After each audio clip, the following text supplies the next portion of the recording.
Good evening, everybody. Welcome back to another episode of Mondays with Maishi. We are well into year 3 of this show, and it's really been an honor. I really appreciate those of you who have joined over the course of the past few years, those of you who are here since the beginning-ish. And it's really wonderful to have you here. And of course, to those contributors, the wonderful professionals and experts in their field and contributors. For those of you who could turn on your videos, of course, we love to see you. I want to give a special welcome back to a very special person, Shiffy Lichtenstein. Hi, sorry you weren't going to get away without a shout out. Shiffy is in Muncie, New York, and leading the Aleph Institute. Is it the intern program, or is it more than that by now? Or have you now become the CEO of the Aleph Institute?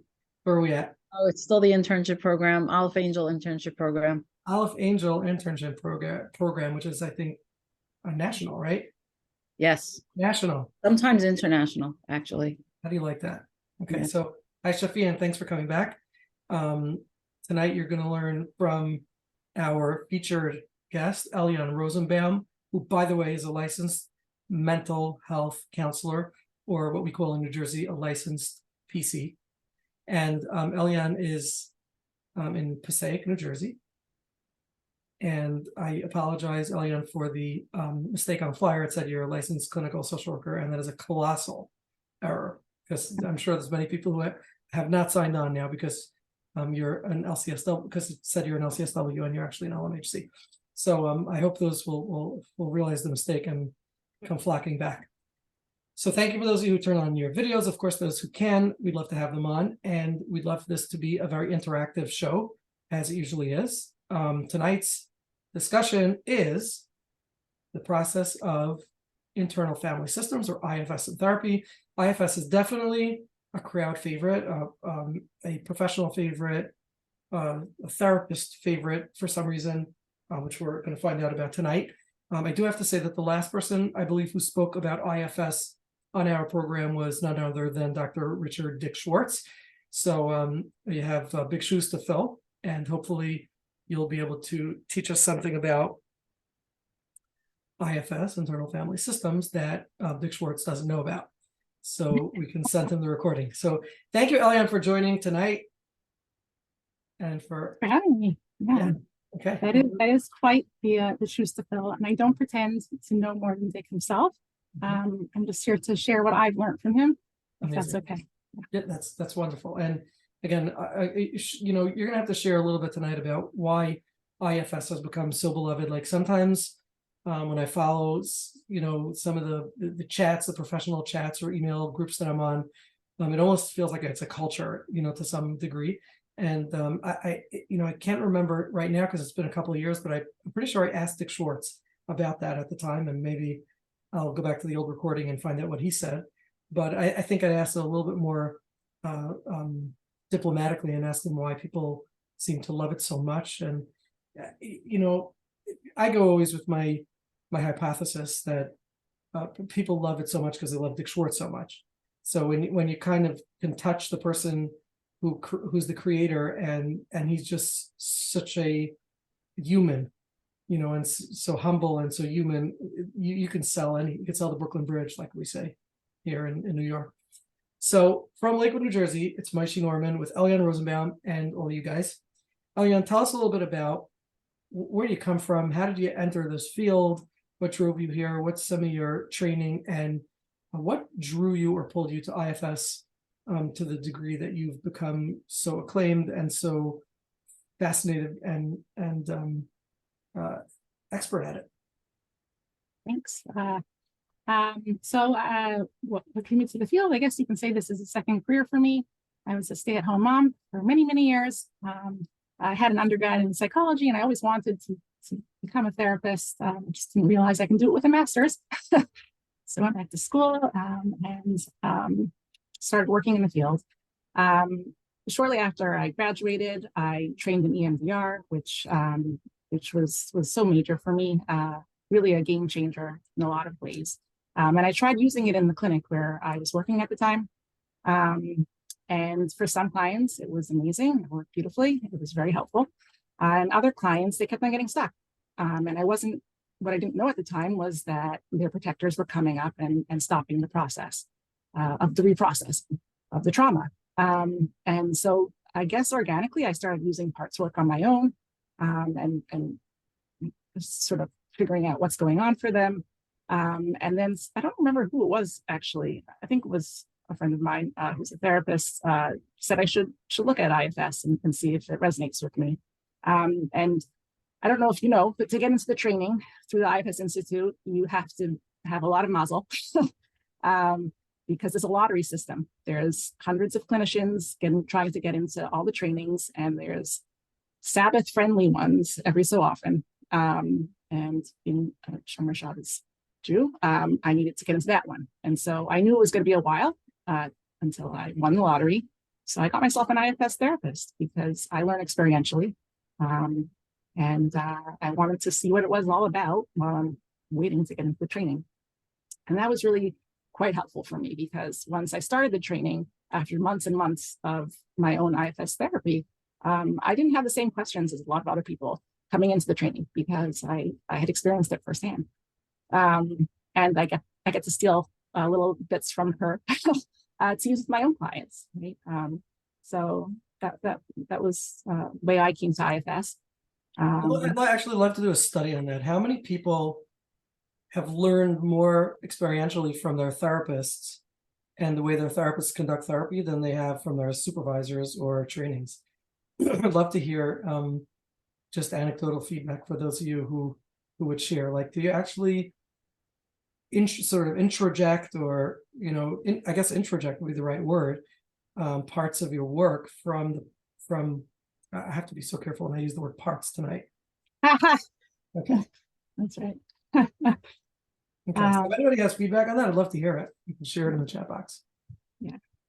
I think my personal experience is, yes, gaining so much from my own therapy, but as well, having supervision or consultation, whatever you want to call it, crucially important, especially as an IFS therapist, because what Dick always says is the therapist being in self is what can allow the clients to feel safe and feel the compassion and the acceptance from the therapist, which will often elicit in the clients their own self energy. And that's where we want to get to, that the client can create those self-to-part relationships, which IFS understands to be the real healing. Okay. Well, how about if we talk a little bit about IFS then? You're using words like parts and self. What is IFS's relationship with the word self? Sometimes you see the word self used with a capital S, which means that, I'm not sure if it means that they're talking about the Lord, or if it means that they consider themselves the Lord, or if it means that there's something very significant about the self. So tell us about IFS's relationship with the self. What exactly do we refer to, and when we use the word self? Yeah, so self, to my understanding, some people might refer to it as nefesh, soul of the person, but essentially what it is who we are at our core, who we truly are at our core. And there's 8 C's that describe that, according to the model: compassionate, curious, creative, calm, connected, and 3 more, I don't know. But all of that, just an inner essence is who we are at our core. And everybody has self. They have that within them.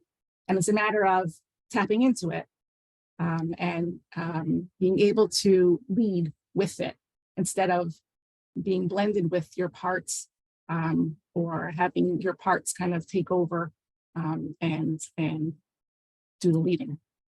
I don't know if that is helpful. Well, no, you sort of used the paradigm, and I'd love to actually break that down into more palatable or concrete, terms, so we can do that. But before we do that, I just want to remind everybody, that we're just about 10 minutes in, and we have about 60 participants right now, that Mondays with Maishi is now sponsored by okclarity.com. okclarity.com is the only online platform for wellness professionals who work with the Jewish community to be found online. Their innovative directory allows users to search for therapists, psychiatric medication providers, coaches, and nutritionists for free. I am proud to have my very own OK Clarity website where potential clients can find me or simply learn about all that I do. As a therapist, you know how we despise marketing ourselves. And if you don't know, then you probably never tried marketing yourself, but try it and you'll see how much you despise it. Enter OK Clarity, who does this for you in a professional and classy manner with actual results. When you are ready to invest in your online presence to increase your exposure and or your client base, reach out to them to see if you qualify to join. They have high quality assurance standards and vet every single professional in their onboarding process. Also, if you have WhatsApp, OK Clarity has an amazing WhatsApp status or groups with thousands of obsessed followers.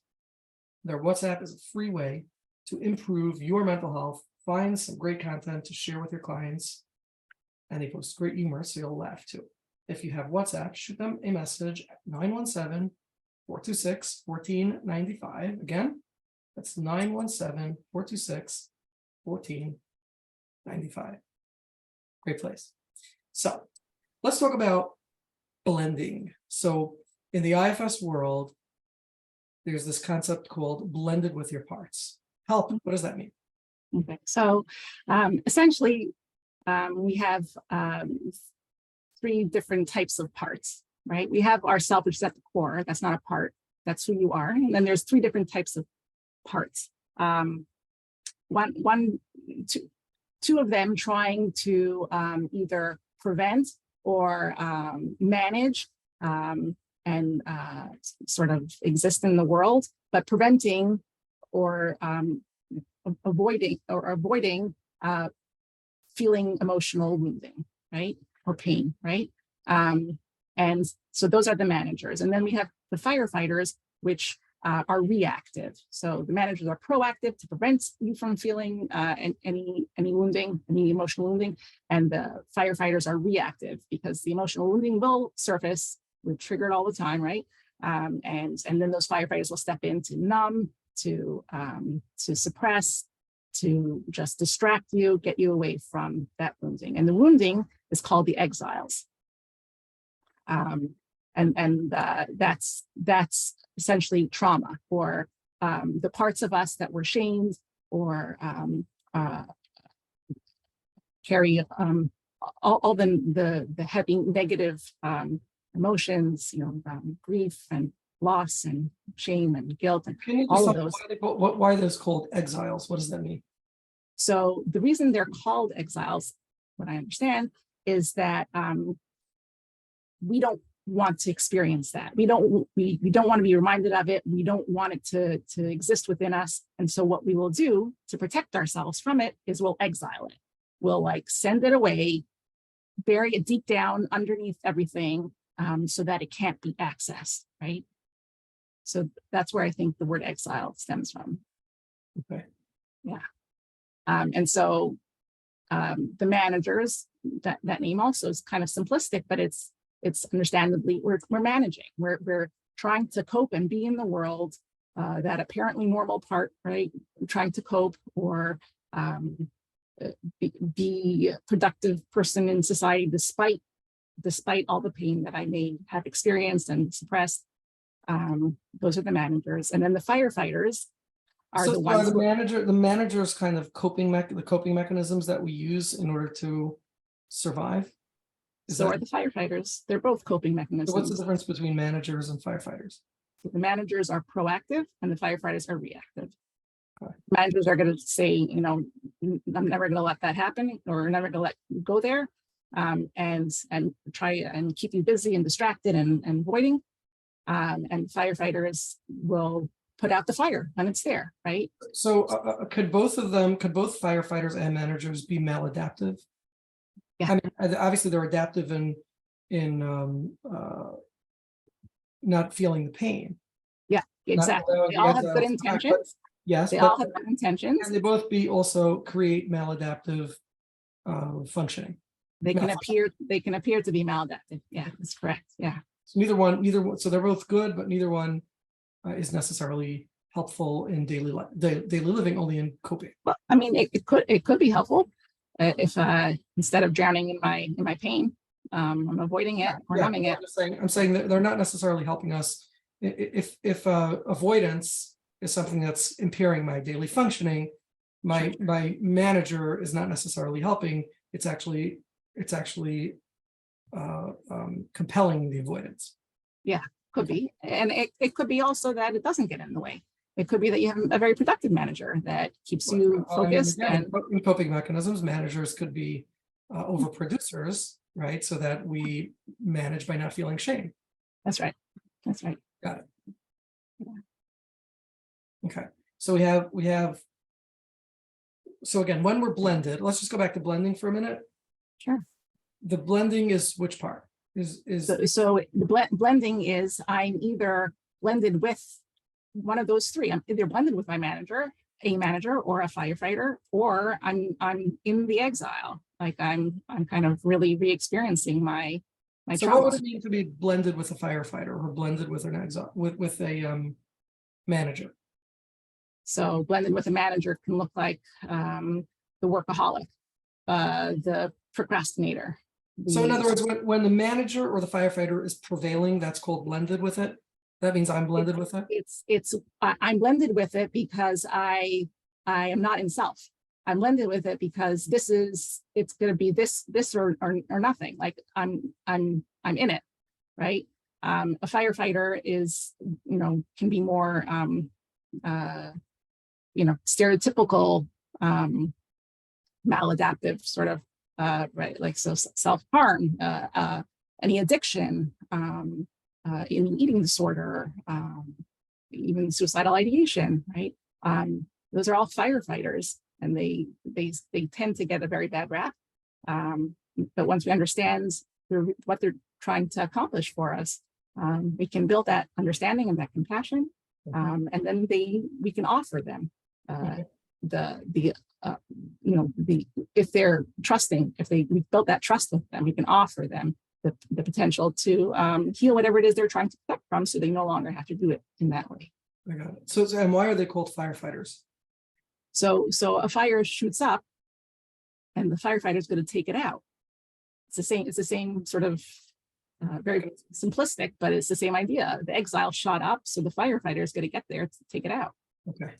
I want to just re-welcome those of you who are new here and haven't been here before. Hi, and thanks to those who have turned on their videos. For those of you who can continue to do so, that's amazing. We love to see faces and get verbal, affective feedback, I guess we would call it. So, Elyan, let me ask you a question. I'm trying to understand this. I've never actually trained in IFS. I did go to some introductory courses and have, been around the block a little bit, but if I'm perfectly in self, if it's a proper term, okay, so that means this is how I'm understanding what you're saying. It means that I'm acting, behaving from a place that is present with my passion. Thank you, Gregory, for putting a little 8 in there for my curiosity, my calmness, my compassion, clarity, connection, creativity, courage, and confidence, right? And that's that's the driving force behind everything that's happening within me, for the most part. My behaviors, my reactions, my pro-social and proactive behaviors, my reactive behaviors are sort of coming from a place that includes or that's really living with those 8 C's. When I imagine that most people are not are not in that place all of the time. We all have triggers, etc. When I'm not in a place of self, that means that I'm blended with another part. It means I'm blended with a firefighter, a manager, or an exile. And that's going to cause me to behave in all kinds of ways that if I can choose, I wouldn't choose to behave. So all our parts, from the IFS perspective, come into the world with positive intentions and creativity and all those self-energy like things. They get stuck in their roles which appear maladaptive, because they're trying to either prevent or they're reactive to the wounding that we've experienced, right? So when we work with a part, we can build that relationship with them through that curiosity and compassion of the self, and then offer it. If you didn't have to work so hard to protect me in this way, or protect whatever younger part it's protecting in that way, what would you rather be doing? And most often the parts will either want to play or rest, right? Play in terms of, I want to be creative, I want to, tour the world, I want to, learn more, I want to do all those things. And rest is, I want to relax. I don't want to have to work so hard. I want to take a break, recharge. And so we get to know the part, and we understand what it would rather be doing. And then we can offer it. Well, if you knew if it was safe for us to go to whatever wounded part you're trying to protect and help it out, would you want that? And most of the time, the part will say, yeah. I mean, maybe I don't believe it can happen, or other concerns. Well, what will my role be if I don't protect, or and all these different common sort of concerns that will come up for parts, and then we can do our best to reassure them, and then with their permission, go to the wounding. So could you give an illustration of a part, a wounded part, or some kind of protector part, and walk that through? So maybe as a child, I'll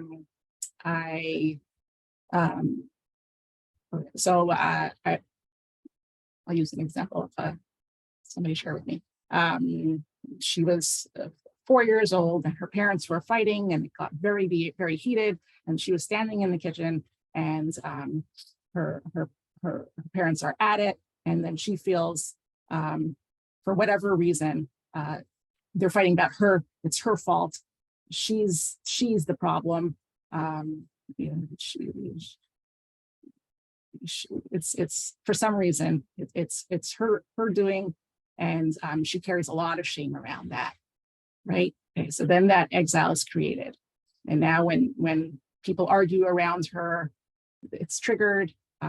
When her mother's in a bad mood and is yelling, again, it's triggered. It's her fault. She's to blame, or whatever, right? So from a very young age, carrying a lot of shame around people arguing, let's say, and taking the blame on herself. So maybe she then, she grows up, she goes to college, she gets herself a degree in whatever, and to maybe avoid getting into those situations with people, she's very distant. It's hard for her to create meaningful relationships with people, because she's scared if she gets too close, she's gonna mess up and ruin the relationship, and it's gonna be her fault, right? And she's carrying that shame, so she'll distance herself. She'll be busy at work till late hours of the evening, which seems very normal, but then her social life is suffering as a result, right? And then for whatever reason, she gets into an argument with somebody, and then that shame surfaces, right? And her go-to, let's say, is eating. She'll just open the fridge and just eat and eat and eat until her stomach hurts.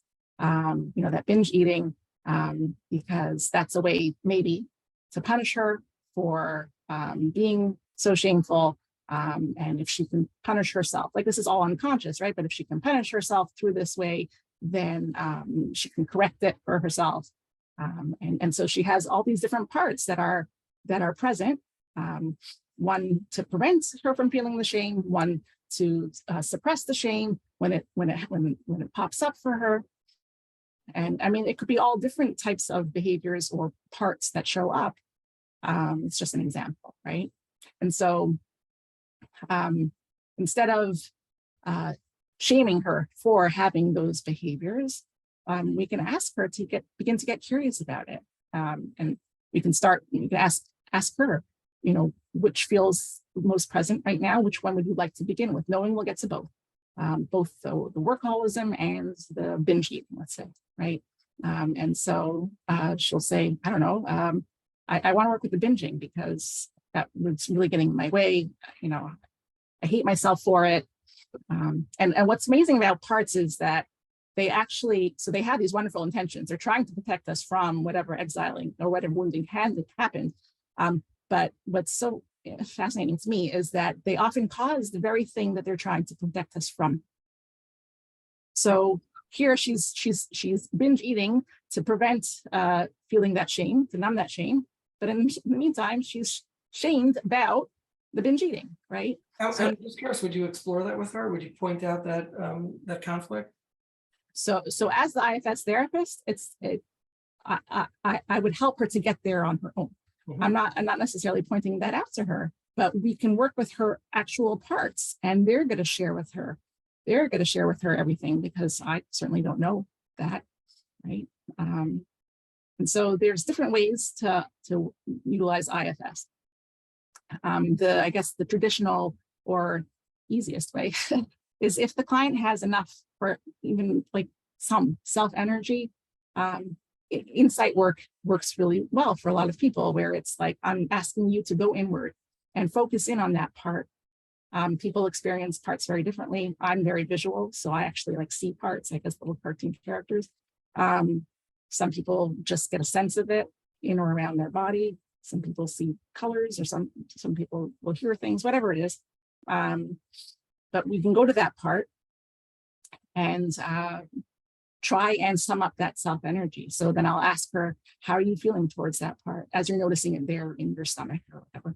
And she's concentrating on it, and she's noticing it in her stomach. And then she'll say, oh, I hate it. I want it to go away, right? And then we know she's not in self, right? So that's another part coming in. It's not one of the 8 C's. It's judging and not curiosity. Exactly. And so initially, most often, from my experience, we're going to see protector after protector after protector until they begin to trust the process, begin to trust self, and relax a little bit, give us a little wiggle room to be able to be with whatever it is that's going on for her, right? So it's a little bit of a process. It does go a lot slower than EMDR. But from my understanding, and I don't know, but I think it's a lot faster, or it can be a lot faster than something like psychoanalysis. But I don't really know all that much about psychoanalysis. I want to invite everybody to ask some questions. If you have, please just raise your right or left hand on the bottom of your screen by hitting the reactions tab and clicking the raise hand button. Okay, let's talk a little bit. I mean, that was okay. You know what? Let's take a question from Bora. Go ahead. Oh, I'm not on mute. Okay, perfect. Thank you so much. And I guess my question is, I've been told that IFS and EMDR kind of work well together, but I don't know much about it. I don't even know if it's true, but I just want to know more about that. Great question. Thanks. Yeah, so in my practice, I use EMDR and IFS together. What I briefly explained in the very beginning was how I came to IFS was that I was using EMDR, and then noticing that for some clients, their protectors would come in and shut us down. So they'd either dissociate, or they'd have like a visceral reaction, and they couldn't continue the processing. Right. And so it's my understanding now, those were protectors coming in and shutting down the reprocessing because the wounding was too hard. The trauma was too much for them and too scary. And so using IFS with a lot of my clients, especially ones who have maybe more relational traumas or developmental trauma, we can get those protectors to begin to trust and relax and begin to allow some self-energy to emerge. And then once there is some self-energy, it's a lot easier to then, if my client wants, to use the EMDR. If their systems are ready for it, I will offer it and try it out with them. because it is a lot faster than IFS from my experience. But it's not for everyone. So it really depends on the client. So it sounds like for somebody who gets stuck, if you start EMDR, which has happened with me, this would be a good thing to have, to use IFS to kind of get them to soften and not have these protectors up. But you're saying that if EMDR seems to work seamlessly with a client, there wouldn't be a need for IFS. Am I understanding this right? From my perspective, I think EMDR gets to the core much faster, and it heals that what we call touchstone memory, and all subsequent triggers can stem from that core memory. So in my mind, it's more thorough EMDR, and it's a lot faster. But IFS itself is quite helpful for lots of people, just as a way of being, right? So we talked about before with Maishi, that idea of self-energy, right? So getting to a place of self-energy and having that self-led part, self-leadership within you, can be a real paradigm shift for a lot of clients, where they can understand more what's going on for them and have that self-compassion and have that self-acceptance, and be able to even, in a way, do IFS on their own, right? Like once they learn more about their systems and what they need, they can be that loving presence for their parts that are hurting. Thank you. Sure. Great. Okay, thanks for the question. So, okay, let's take a question from Yaakov. Go ahead, Yaakov. I would like to know if does IFS work with BPD, borderline personality disorder? Yes. Yeah. So IFS itself, from what I understand, doesn't love labels. We look at all these parts that get in the way as parts that are trying to protect our clients. So whether you want to call it borderline personality disorder or any personality disorder for that matter, we look at it from a very understanding and compassionate perspective. It's there to protect our clients. And once we can build that self to part, whatever the part is, relationship, the client can then begin to heal whatever it is the part is trying to protect from. Does that make sense? Yeah, very much. Thank you. Yeah, I mean, I would think that, for a lot of people who are diagnosed with borderline personality or narcissistic personality, a lot of what's happening is there's a lot of narcissistic wound. And those are parts that are really, really hurting. And to the contrary, I think that the more a person can become curious and compassionate towards those wounded parts of themselves, the better the therapy can be for them. That's right. Right. And you said compassionate and curious, two of the C's, right? And so we're just asking them to tap into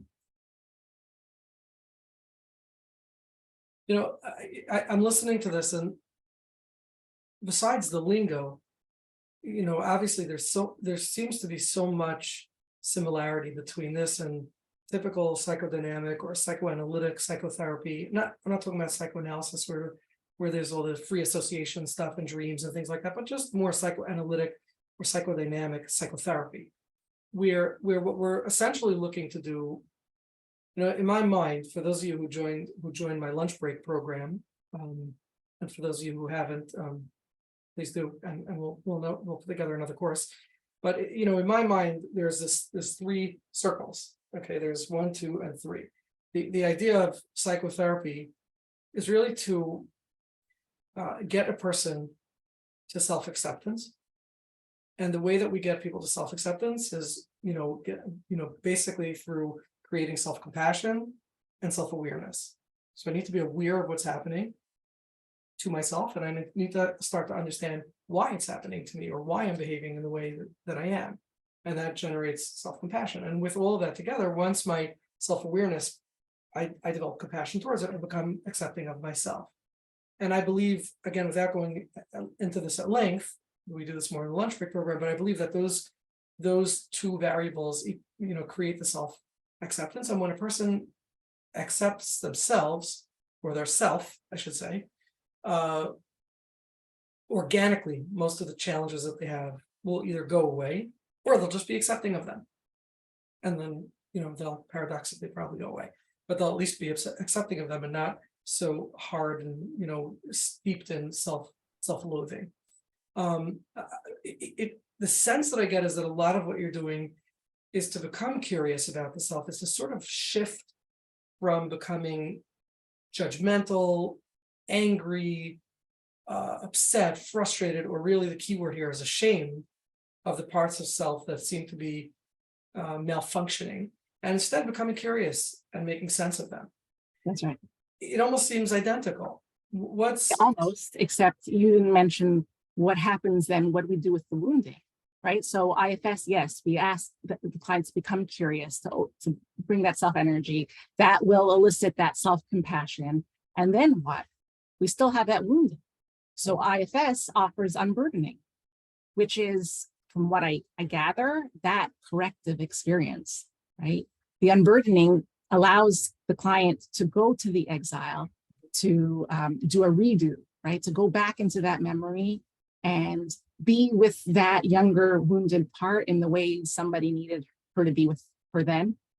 And it's all within the mind, but there's something really reparative about that. And then we can offer, so we redo. So let's say in that story where her parents were yelling at each other and she took all that shame. So she can then, as her adult self, go into that memory with that 4-year-old little girl and ask her, how would you want me to be with you in the way you needed somebody then? And this 4-year-old. So that's an adaptation of parts work, which I'm assuming preceded IFS, right? In other words, we're using the parts and doing all sorts of forms of parts work, right?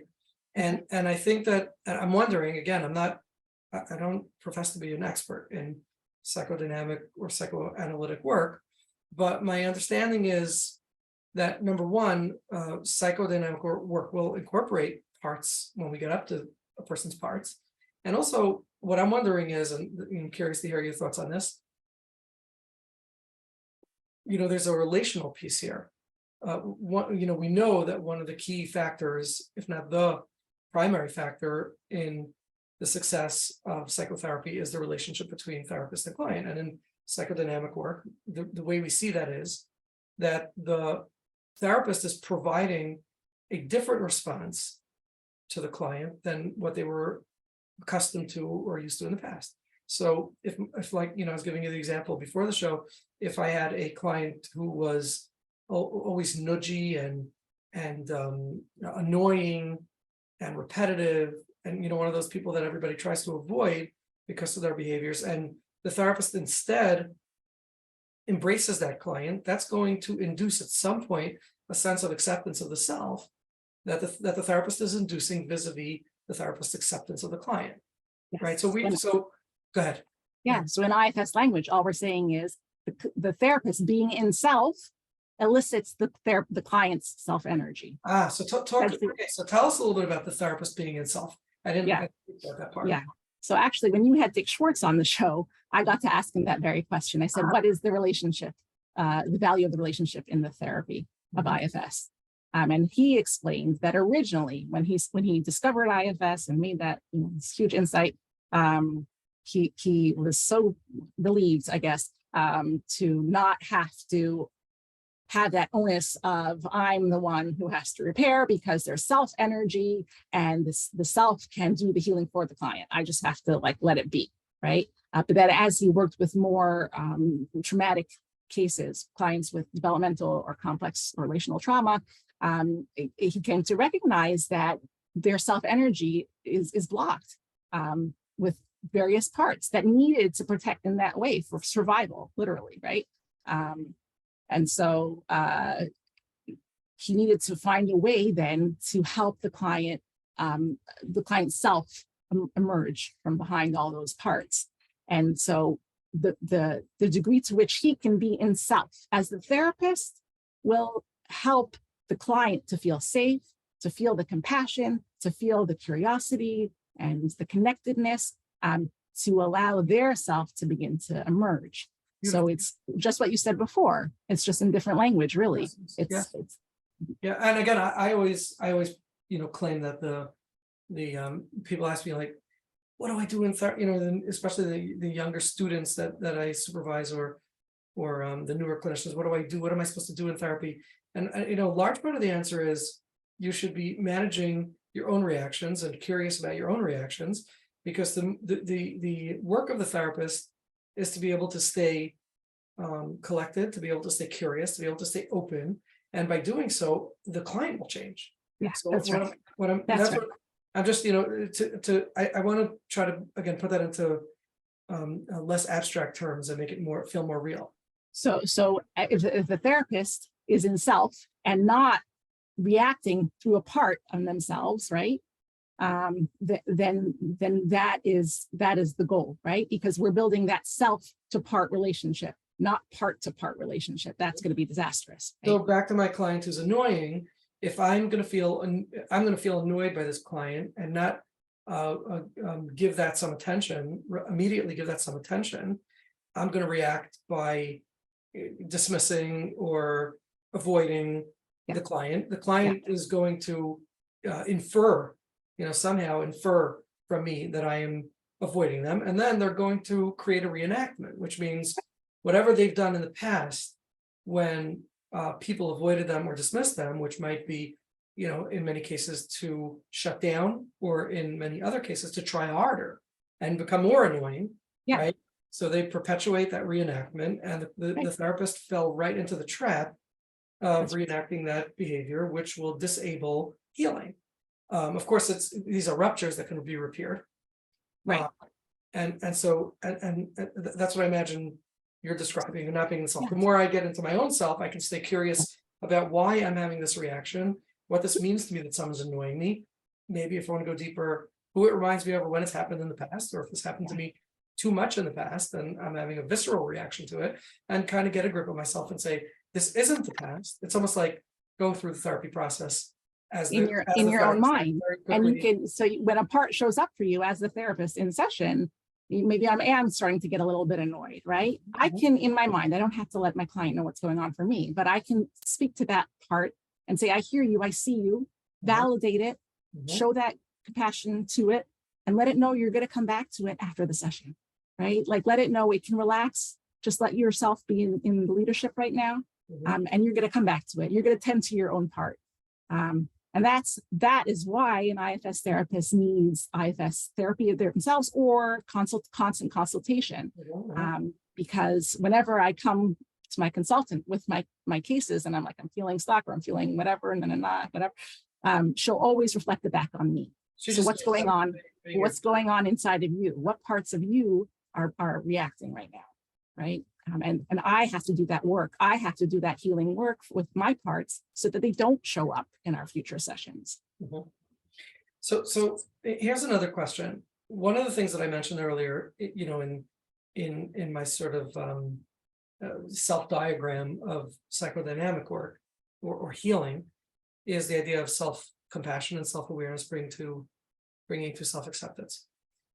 How much awareness, I have a feeling that IFS does this differently. In other words, in relational work, post-Freud, so there was a lot of people who just added the relational piece, which is, how do I feel towards you and how do you feel towards me, the transference and the counter transference, but talking about it with the client.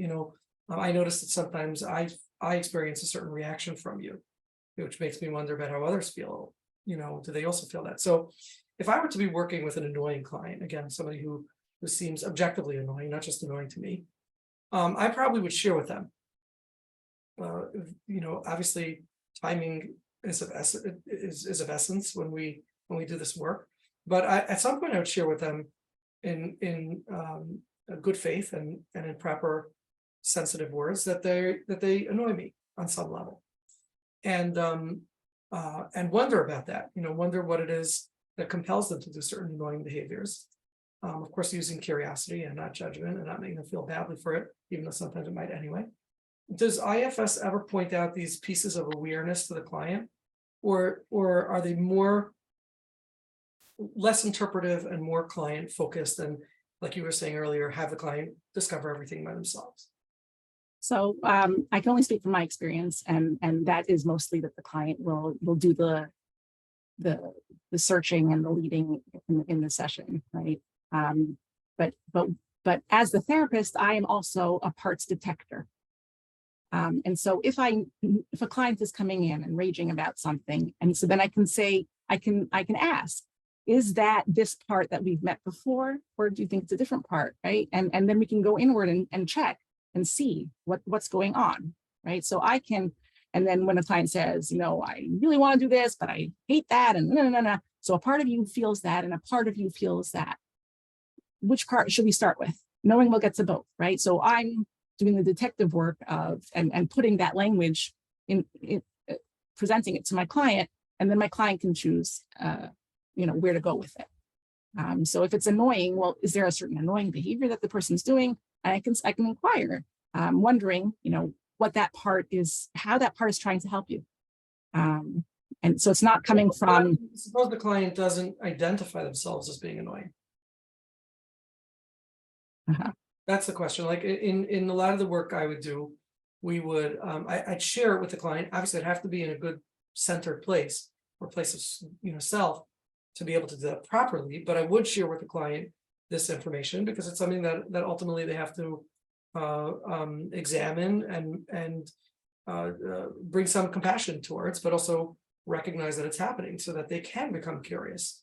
Well, in your case, you know, if you don't acknowledge this or point this out to the client, they might not actually realize that, or they might not consciously realize, I should say, that they are annoying to other people. This is true, or they may say, I don't understand why people always like run away from me. Like, I don't know what's going on, right? And so then we can work with that part, which I would hope would bring us to that awareness of, well, maybe, you know, that is annoying. But I don't know if there's other IFS therapists that. Because again, it's more a question of how much of yourself, okay, not in the IFS term of self, but how much of your self feeling, your self experience are you using? So one way to check your self barometer is that if you're coming with an agenda, you're not in self. Well, that's okay. That's across the board, and that's called using aggression. So if agenda can be, why are you so annoying? Like, yeah, that's using right? aggression. That's a therapist's aggression, straight up. Okay. We have to all therapy modalities and models are going to agree. Well, not all. I didn't see Albert Ellis. So I watched videos of him. I did not see him practicing this. So I would say most modalities of therapy, you know, Albert Ellis was just straight up aggressive in his therapy, but most modalities of therapy recognize that we have to be very centered and curious in order to be able to be safe enough to have the client do the work, right? Yeah. As soon as we become accusatory or attacking, we lost it. You know, But I wonder, I don't know if others would agree, coming with the agenda of my client getting to know and understand their annoying part. I don't know if that is already not in self. That's a good question. I really don't know. Okay. Like I said, it's very client driven. So I don't know the answer to that. Dick Schwartz part 2, right? Okay. So before we take Javi's question, Javi, you can certainly unmute. I do want to say 2 things. First of all, I'd love it if somebody would agree to do a role play together with Elyan.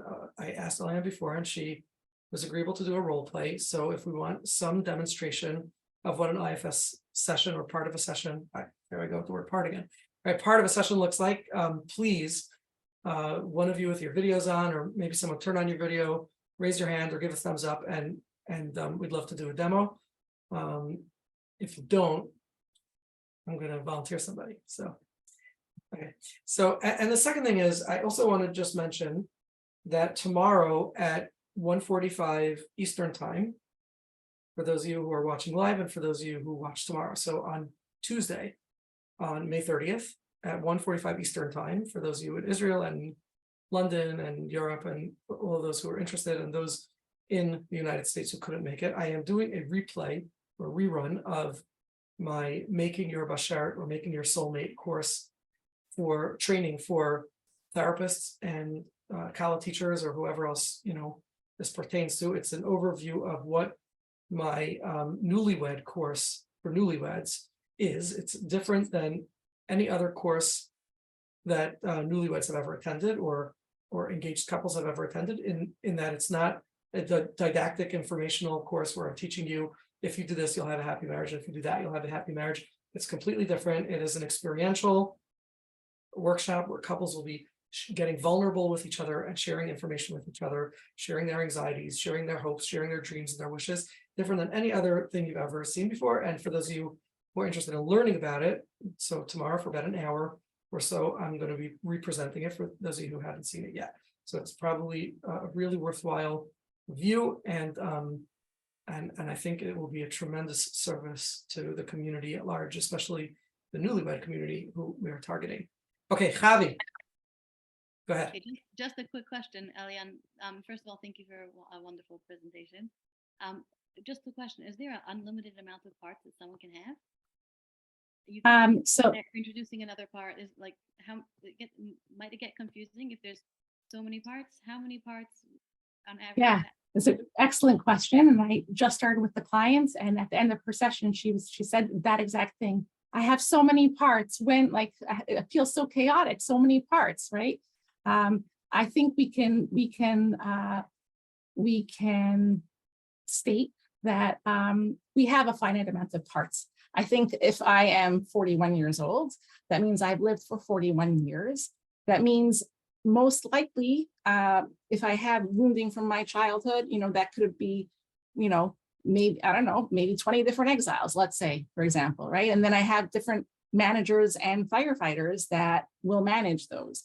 A lot of the beginning work of IFS is to just get a lay of the land, to really, and parts will reappear. Even in my own IFS therapy, I was like, oh, I know this part, I've seen it before, right? And I know why it's coming in now.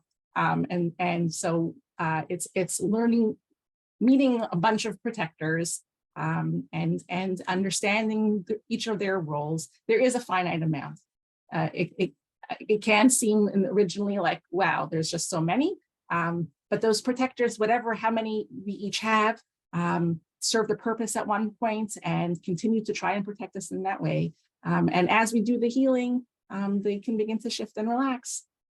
So to answer your question in a nutshell, yes, we have a finite amount, and it's a matter of just learning about them and meeting them. Kind of created a part, or a part was created, or whatever. It's there forever, or it's... So our parts, we were born with all our parts. They are reacting to our wounding as we grow, right? They get stuck in these maladaptive roles. And then as we begin to offer them healing, they no longer have to protect us in this way. Yeah. Okay, let's take a question from Adina. Go ahead. I was actually just volunteering. Oh, okay. Well, so hang on for a minute. Maishi, are you volunteering also, or do you have a question? No, I just wanted to answer to your question. I do believe that you could talk about your parts to answer your question. I think once you check in with yourself and you know that you're not in a triggered place, you have enough self-energy with the client, you could offer your insight by saying, I notice every time you say this or whatever, this part shows up in me. And I think it's another very humanistic way of saying we all have parts, and then asking the clients, I'm curious how you feel about this. I'm curious if someone ever told you, or I think it's another way of unblending, showing the client that, this is the way because they're not conscious of it, that means that they're blended. And we could, if we're in a self-energy enough place, we could show them, this is what I see, what do you see, and offer them the, I guess, interpretation. I think you could really do that. That's my understanding. That's great. Really like that. Thank you. Okay, thank you. Shlomi, did you want to ask a question before we go to the role play? First of all, can you hear me? We do. You want to turn on your video so you do, or is that not possible? I'm just in a dark place. I don't think you're gonna be able to see me well. Is this okay? You're in a dark place. Did you I'm mean, like you mean that in a little- car. Yeah, I'm in a car. Making sure, room of therapists. Go ahead. I don't want to turn on my screen. I just don't think it's gonna be I'm just wondering if I could come into this conversation about I think with Moshe you just said something and about sort of pointing out an annoying part of our client. In my experience, I believe that, and I see it again, my humble experience. I'm not that long on this, but every kind of like syntonic behavior has another part that's dystonic, which means, let's say if somebody's acting annoying and he doesn't see it, or he's acting narcissistic, there are parts in there that are not happy with what he's doing. They may be very deep somewhere, pushed down really far down. And by getting curious and just like when we have that kind of openness and there's self-energy in the client, then I would ask the client and almost like kind of ask the part, are there any other parts that don't like this behavior? And kind of elicit and have those other parts come out. So instead of me showing the client that it's not good, allowing the other parts that don't like it, and then kind of working between the two, almost like as we would with a polarization. That's my experience. Yeah, Thank you. that's brilliant, right? So kind of exploring the inner conflict, because like you say, there's going to be parts that are not in cahoots with each other, and bringing that to the forefront, and then essentially doing couples therapy, hearing from each of them and letting them each hear from each other how they're actually probably protecting the same wounding, most likely, just not aware that that's the case. And one's going to say, well, I can't give up if that one's fighting, and that's I can't give up that one's fighting. And then we can try and help elicit that self energy to do the healing so that they don't need to be in conflict anymore. Correct. Yeah, correct. Thank you. Thank you. Maishi, did you have a question or? Just wanted to add one thing that I heard someone say, summing it up very nicely. The thing that all protective parts have in common is that they all are helping us to a certain extent, certain amount of time, but then it's hurting us. And so basically the intentions are good. So they're all helping us to a certain extent, even though it's so, it could do so much damage, but it's helping us to a certain extent, at least in the beginning. Maybe in a different place it's hurting us. So I think that helps us have more self-compassion or compassion towards the parts and have more curiosity. I think and clients learn that after working with a few parts, they learn that even though they have some parts that are really don't want to go there and are upset and whatever, are very reactive, but they know that, okay, maybe there's something there that I could understand better, and that helps them be more curious. So they could trust the system more.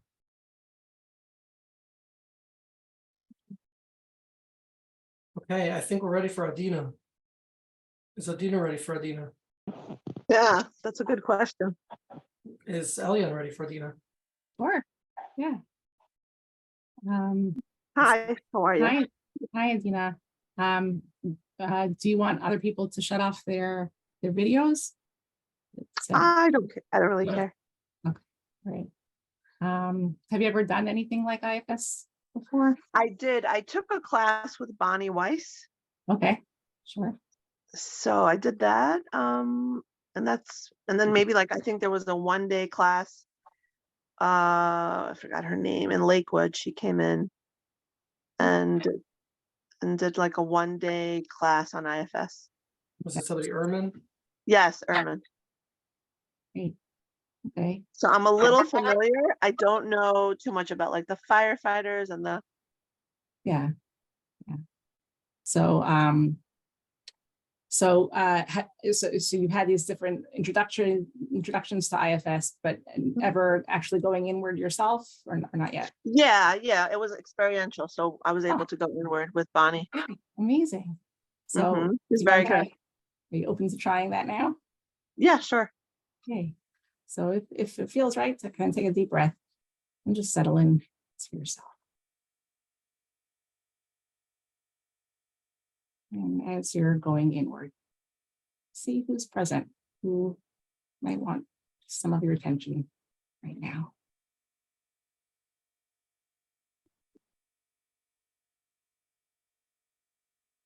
I guess I'm a little nervous because I'm doing this Sure. in front of so many people. Sure. That makes a lot of sense. Okay.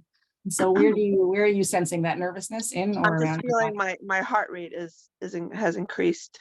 Yeah, that's right. Okay. So just notice that there. Just notice your heart rate has increased. Feeling nervous. And as you're noticing that, your heart beating faster, how are you feeling towards it?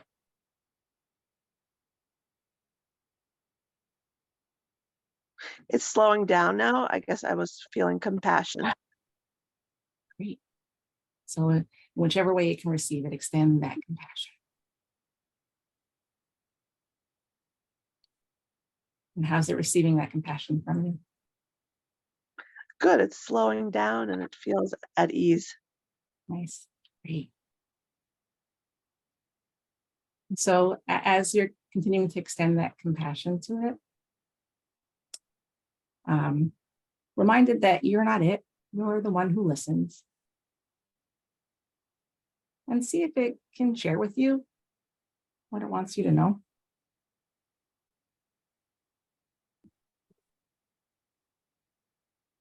It's just saying, I'm nervous. I'm nervous. Sure. Yeah. Do you get that? Yeah. So let it know. That makes a lot of sense. And how's it responding to you, understanding? Good.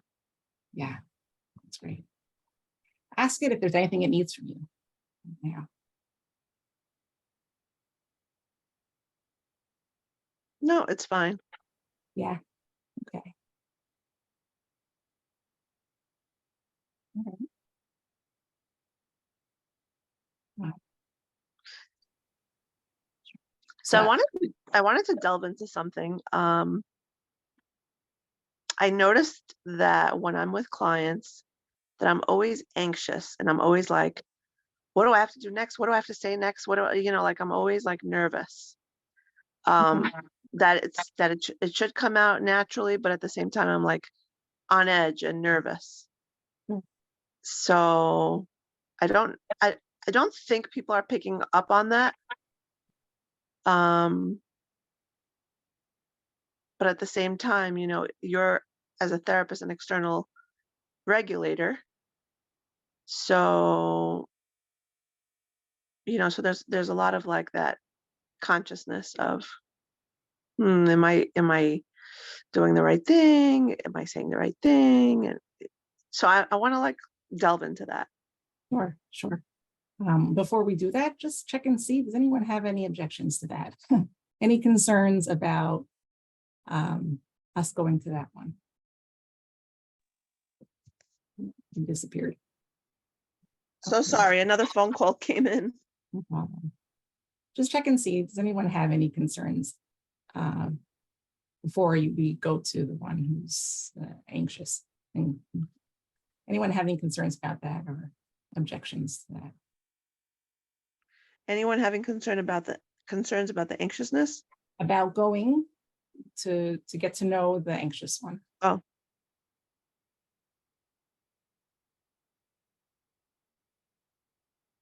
No. Okay. Should anybody have any objections, they can let us know. Okay, we can jump in.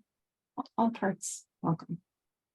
So see if you can get a sense of that anxious part in or around your body.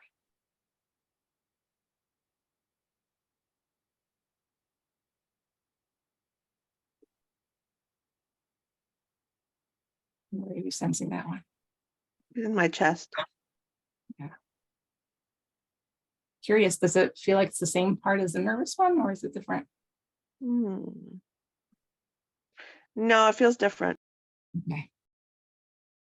Oh, you're muted. More like a brick. And the other one was in my head, so it's laying differently. So if it's okay, just focus your attention on that brick in your chest.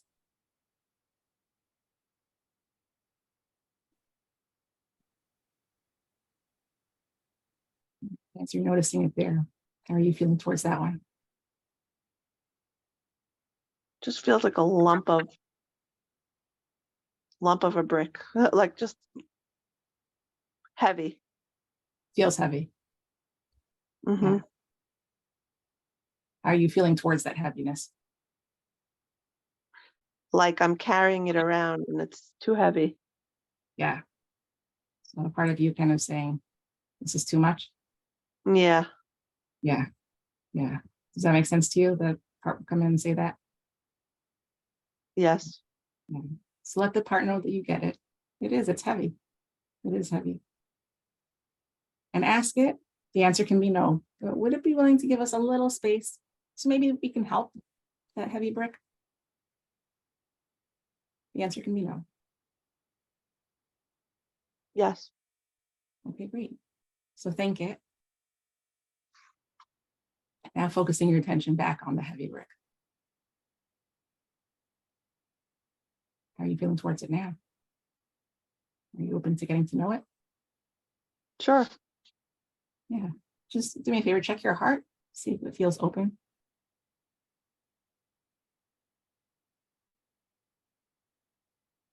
It's open. Great. So extend that openness and that curiosity towards the heavy brick, in whichever way it can receive it. How's it responding to you? Question. So this brick is a protector? That's another part wants to know, wants to make sense of everything. Yeah. Mhm. Yeah, sure. Yeah. I have familiar parts. So if that part can also just give us a little space, we're just getting to know the brick. We'll find out what its role is. Can you just give us a little bit of space, relax a little bit? Great. So focusing your attention back on the brick. Extending that openness, that curiosity.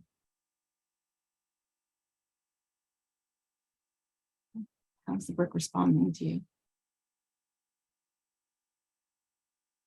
It's just a lump, like just sitting there. It's not moving. It's not talking. It's nothing. It's nothing. Yeah. It's very solid Yeah. Yeah. with very defined corners and just very defined. Yeah. Yeah. So it seems that it probably doesn't trust yet, and that's okay. Just let it know. You just want to be with it, even if it doesn't trust yet. That's okay. And how does it respond to you now? It said you could sit next to me if you want. Oh, all right. Can you do that? Can you go sit next to it?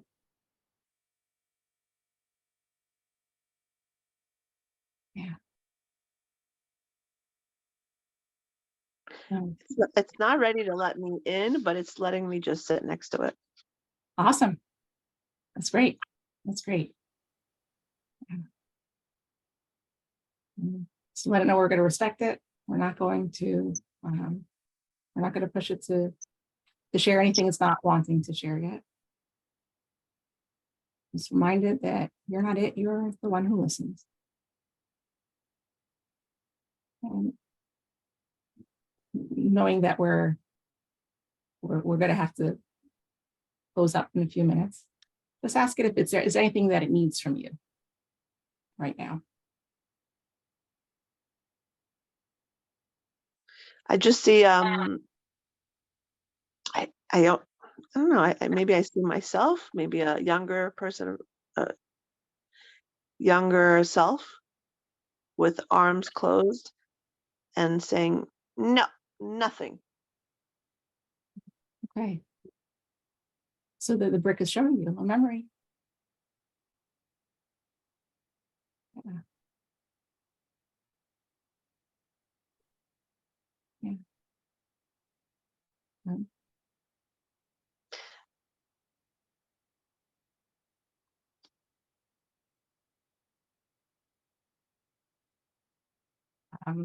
I don't want to open something up that we're not going to have time to delve into deeply. Mhm. But it did share with you this younger version, this one saying no. Just ask So- it. So Go ahead. could you ask it, is there something in particular that it needs you to know about that one? Is that who it's protecting?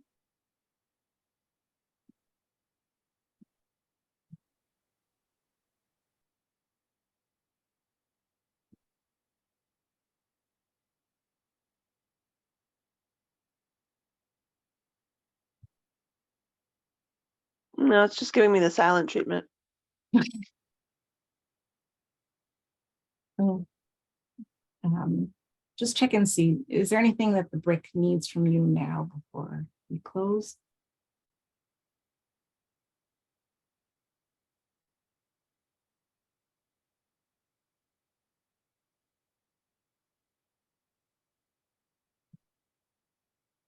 No response. It did share quite a bit.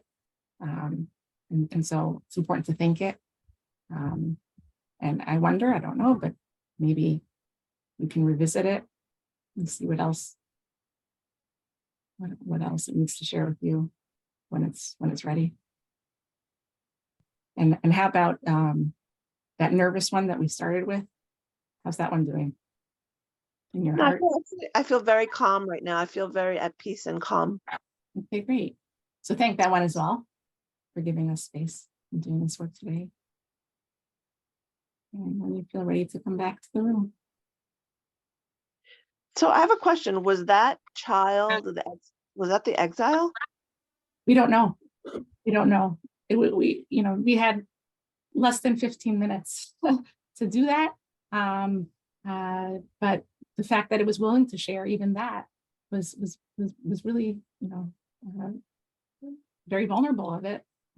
So despite its, kind of seemingly saying, I don't trust you, and being so like concrete and with fine lines and all that orders, it seemed that it was willing in a sense to trust. I don't know, I just got a sense when we went in after it shared that, and then we went in and then it gave you the silent treatment. I wonder if it was like, oh, I shouldn't have said anything. I don't know. I have no idea. But had we had more time, we would have gently probed it, trying to see how it's trying to help you. Who is it protecting? And then offering when it's ready to heal whoever it's protecting, so it doesn't have to be so rigid and hard. And ask what it would rather be doing. And chances are we either want to relax or play. Give it that option, right, to do that for you. Yeah. So we just touched on it. We didn't do very much. Really delve We didn't enough. get very far. Yeah. So I have a question. So is this like a IFS? Would you say it's more like an instrument that you learn to play, because there's so many facets to it? And when do you interject? When do you say this? When do you say, like, there's so many parts to the part work? I remember when I started learning it, I was like, this is an art form. Like, I don't, yeah, it felt like so like, where do I go? Right. Right. I think it's just doing the work yourself. You'll start to see patterns. You'll start to see understanding, and then I guess initially it's a bit of trial and error. What I love about the training though is, first of all, it's like 3 months long. But it's very experiential. So you get to do the work, and you get to experiment with other therapists who are training. So, and we get feedback and we see what works, what didn't work, and it's a learning process for sure. So the training is wonderful, but it's impossible to get into. I know. It's really not okay. Especially if you're Shabbos, looking for Shabbos. Exactly. Get in. Exactly. It's really. I really want to thank Adina for. Thank you so much. Thank you so much, Adina. You're making Appreciate it vulnerable. We give a round of applause, of course, for Adina. Thank you. I'm wondering if anybody has any questions or impressions what they, how they may have experienced this process. It was a little bit short, so we don't necessarily get the full experience, but does anyone have any questions or feelings? Thanks, Devorah, for the applause. Go ahead, Gregory.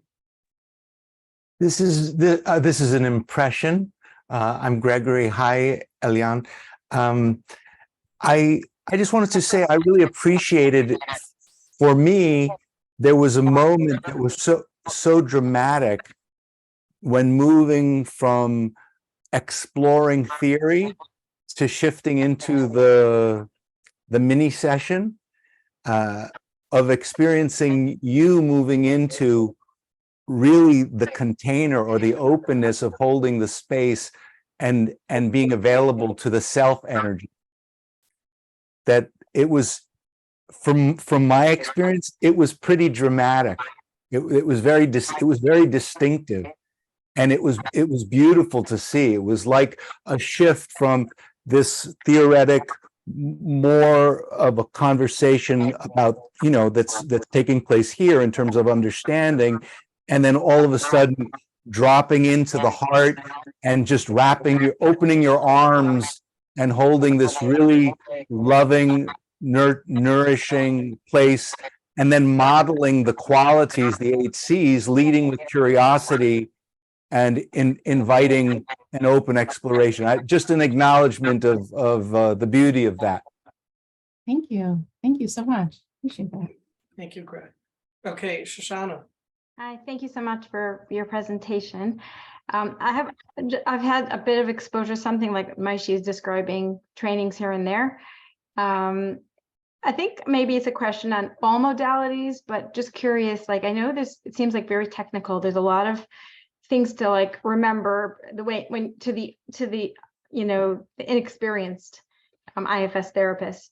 At what points does it shift to become a more natural process as opposed to being so technical? Labeling and knowing what steps to do? Yeah. Initially, it's going to feel that way for sure. There's just so much there. And this is sort of it's a new paradigm. It's a new way of relating to ourselves and to our clients. There's just so much there. So it takes time. It doesn't happen overnight. It certainly didn't happen overnight for me. But I guess with experience, I really encourage people to do their own IFS therapy for themselves. It's so rewarding. There's so much there. And it helps you. I mean, for me, it helps me get a better handle on it. I guess in a way, once you're able to tap into your own self energy, it doesn't take much effort anymore. It just flows. It just comes.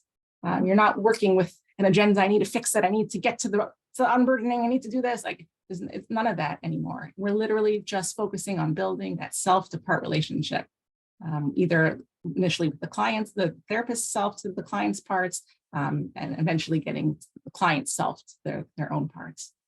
And would you not say that some of this would be instinctive to be doing or not? I think with experience, it becomes more instinctive. I'm even saying even without the IFS training. I wouldn't have been, me personally, I wouldn't have been able to do it without the training.